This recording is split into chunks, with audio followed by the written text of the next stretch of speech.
So just to give you a little recap of what happened with that buck. I was walking down this trail back here behind me, and I just seen all that hog sign. This was around 3 o'clock,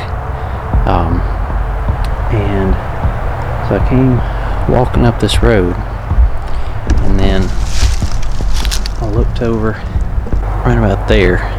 I saw this patch of fur on the ground, and so my first thought was that it was a hog. So I looked at it through the scope, and then I could see an antler. So my first instinct was I thought it was Pop's deer. So I thought it was just a dead deer, and then after a second or two I could see an ear move, and watched it a little longer, and then I could see the antlers moving a little bit, and it was really windy, so I thought I could do a pretty good job of sneaking up on something, but I'd never come across a bedded buck before. I was trying to just keep watching, and I really wasn't sure what he was going to do, because I figured I was so close to him that he would hear me. Once I moved over this way a little bit, then I could see that it was a buck that I had seen before on the game cameras, and it was a 7-point. But he picked his head up for a second, and I could see he was, his eyes were closed, so it looked like he was just kind of dozing.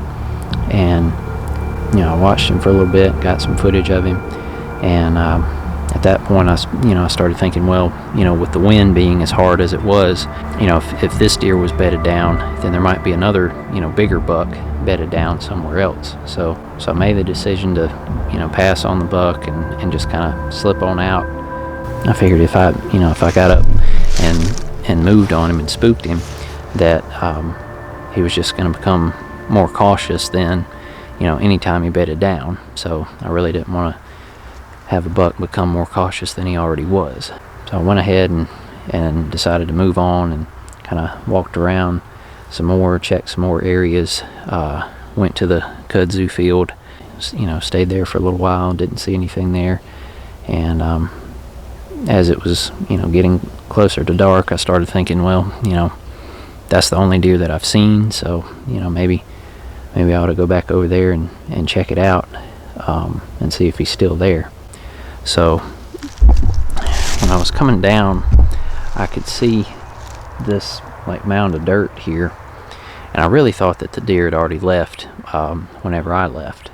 And you can see kind of through these trees, I actually had the golf cart parked through the trees right there.